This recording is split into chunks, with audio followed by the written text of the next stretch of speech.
Hello guys, and today it might be quite different. Now you get to see my face, but I'm just chilling on my bed, and I'm going to be reacting to four short scary story horror animations volume 1, and here we go.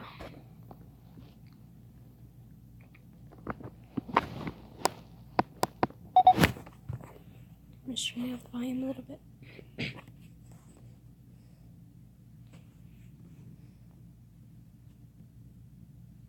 A few years back, when I still lived with my parents, I used to stay in the room right next to my younger sisters. Sometimes while I was asleep, I would be awoken by the sound of someone coming into my room. When I would open my eyes, I would see my 4-year-old sister just staring at me in silence. After realizing it's only her, I would calm myself down and lead her back to her bed. I wasn't the only family member this happened to, and in the morning my sister would never remember it happened. Most of the time, we would find her by the stairs on her way to the bathroom. My parents worried about her falling down, so they put a child gate in front of the stairs. On one occasion, I remember seeing her standing in front of the gate, and as I approached her, she slowly pointed down the stairs. Being slightly creeped out, I just gently led her back to her room. It wasn't until summer came, and I would stay up later, that I would sometimes hear her talking to herself in the early hours of the morning. I used to think it was a little funny, but on a few occasions it really sounded like a lower voice would respond. I was too much of a chicken to ever check, so I would just decide it was time for bed and try not to think about it. Luckily, by the time she turned 5, it seemed like she finally grew out of it, since we never found her walking around the house again. I still wonder why it always seemed like she was trying to get one of us to lead her downstairs.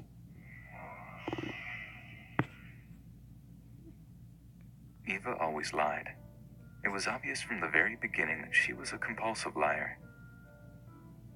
She would spin some off-kilter stories when she had the chance to. It wasn't out of any malicious intent, but rather, she simply couldn't resist telling a lie. Her lies were surreal and often just too ridiculous for others to take seriously. It didn't help that she was very young, at an age where we dismiss claims as being products of imagination. Only 4 years old. Because of these factors, we didn't believe a word that she said to anyone. We didn't believe her when she said that her baby sister turned into a cat at night and purred at her. We didn't believe her when she said that the science teacher was secretly an alien robot. And when she said that her best friend wanted her to come play with her underneath her bed, we once again brushed it off. We really should have taken it seriously. But by the time that we found her bed empty that one morning, it was already too late. So because I just had a little bit of dust on my phone, it kind of, I moved into an old farmhouse in October 2015. in here. It had been kept current until 1989, right down to the burgundy green hearts and apple borders in the middle of the walls. The house sits on a couple of acres. The closest neighbor is a walk away. Great trees, great bushes, love it. But lately, I've noticed weird things. Like how none of the closets have doors. Or how I wake suddenly just as I'm starting to drift off to sleep. How tired I am even though I'm in bed by 9 p.m. and can barely get out of bed at 7 a.m. The other really strange thing I've noticed is both my cats have disappeared. And none of the coyotes I hear at night come near the house, even though I've left the garbage bag outside accidentally. But the biggest thing I've noticed lately is how the hatch to my attic seems to always be open, though it used to be nailed shut.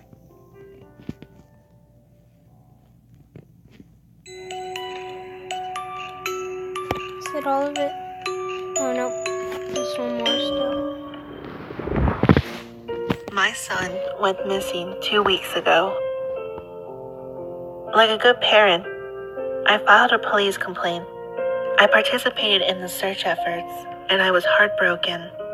when they could not find any trace of him. I gave up. I asked the cops to give up too. It was hopeless, I said. They did not give up. 1 week ago, 2 of the officers turned up at my door, triumphant smiles on their faces, and standing in front of them was my son.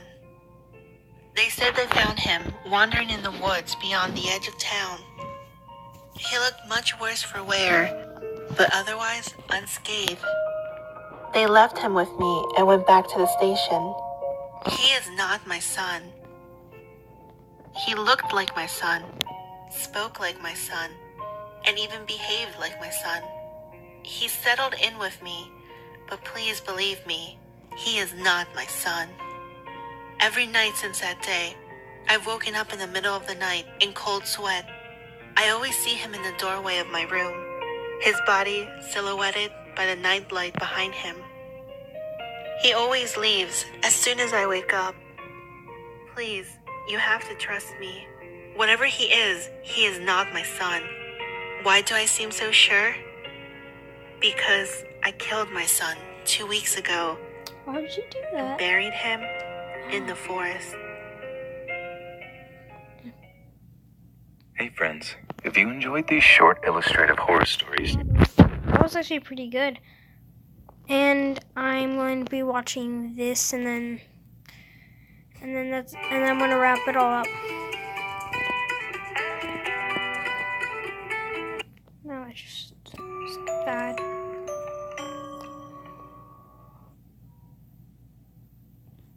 I'm a new father and it was my family's first real walk in the woods. My 5-year-old Jay was thrilled about the fact that we were walking off trail today with walkie-talkies, and my wife liked that they had a static-proof 3-mile range. That allowed us to take our guard down while we were picking a load of morel and chanterelle mushrooms we stumbled across. When we looked up, Jay was gone. That was our family's first genuine bolt of true panic. We frantically called out for him on the walkie-talkie with no reply, then ran in the general direction that we thought our son had wandered, before finding his sticker-plastered radio on the ground. My wife cried out until her voice turned ragged, and I had to hold her. Just as the sun began to set, we were ready to dial 911. Jay walked out of the bush as he had been standing just outside of our view the entire time. His eyes were ringed with red, but the whites of his eyes remained clear. I had assumed it was just from crying. Besides, it didn't matter. We had Jay back. I carried him in my arms all the way back to our car. Jay was already asleep when I buckled him in. Right before driving onto the main road, my wife blurted out, "Jay's radio!" We left it on the trail. I didn't want to go back as it was already dark and I just wanted to go home. 2 minutes down the road, my wife's walkie-talkie barks. It's Jay's voice, frantic, crying, asking where we were. My wife and I looked at each other before looking at Jay in the back seat. We confirmed it was Jay on the other line as we turned around and told him to stay put. My wife stayed with the child in the back seat as I went to Jay. I found him near his radio, scared but glad to see me. I didn't bother asking him if he knew the kid that was in the back of our car. I thought we would sort all this out when we got back. When we did, the kid was gone, but my wife was still in the car. When she saw the two of us, a drowsy smile spread across her face, all except for her eyes. Her red, ringed eyes. Ever since I was young, I've looked in the mirror quite often. Happened.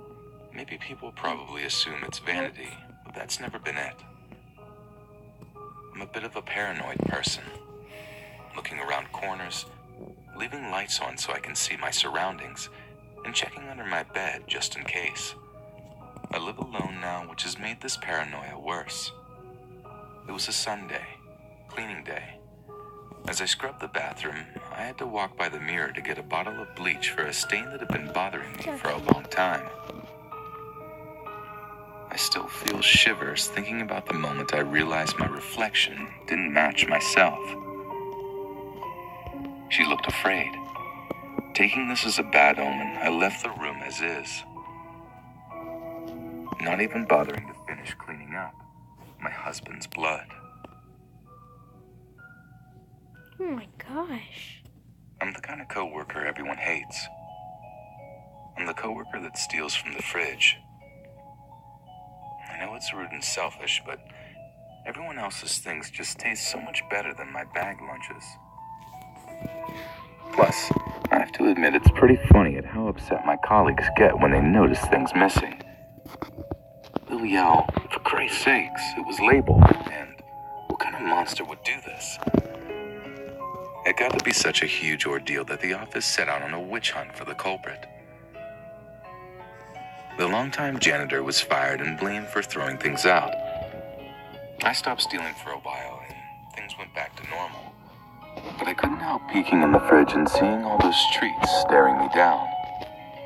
The temptation was too much, and I grabbed a container belonging to the new girl, Tracy Myers.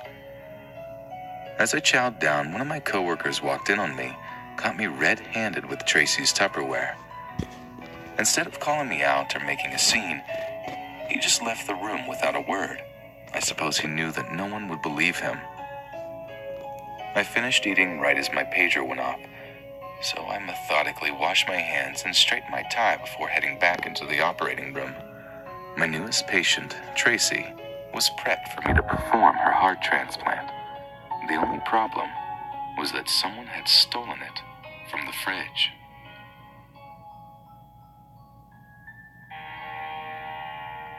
Special thank you to Strawberry Nightmare for her amazing animations.